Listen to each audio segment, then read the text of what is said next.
ಇನ್ನು ಶಿವಮೊಗ್ಗದಲ್ಲಿ ಬಿಜೆಪಿ ಅಭ್ಯರ್ಥಿ ರಾಘವೇಂದ್ರ ಮತಬೇಟೆ ನಡೆಸಿದ್ದಾರೆ. ಮಹಿಳಾ ಸಮಾವೇಶದ ಮೂಲಕವಾಗಿ ರಾಘವೇಂದ್ರ ಪ್ರಚಾರವನ್ನ ಕೈಗೊಂಡರು. ತೀರ್ಥಹಳ್ಳಿಯ ಗಾಜನೂರು ಗ್ರಾಮದಲ್ಲಿ ಸಮಾವೇಶವನ್ನ ಹಮ್ಮಿಕೊಳ್ಳಲಾಗಿದೆ. ಅನೇಕ ಲೋಕ ಅಖಾಡಗಳು ರಂಗೇರುತ್ತಾ ಇದೆ.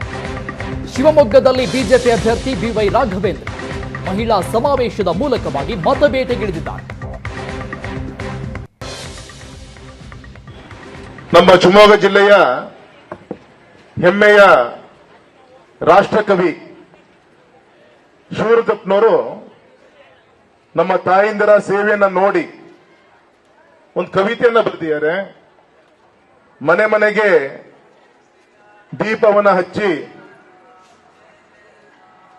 ಹೊತ್ತು ಹೊತ್ತಿಗೆ ಅನ್ನವನ್ನ ಉಣಿಸಿ ತಂದೆ ಮಗುವಿನ ತಬ್ಬಿದಾಕೆ ನಿನಗೆ ಬೇರೆ ಹೆಸರು ಬೇಕೆ, ಸ್ತ್ರೀ ಅಂದರೆ ಅಷ್ಟೇ ಸಾಕೆ ಅಂತ ಹೇಳಿ ಈ ಪುರುಷ ಸಮಾಜವನ್ನ ಪ್ರಶ್ನೆ ಮಾಡುವಂತ ಪ್ರಯತ್ನ ಮಾಡಿದ್ದಾರೆ.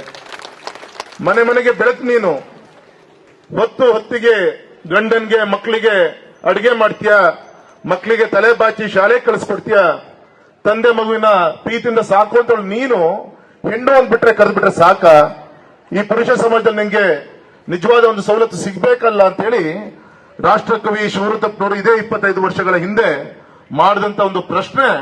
ಆ ಪ್ರಶ್ನೆಗೆ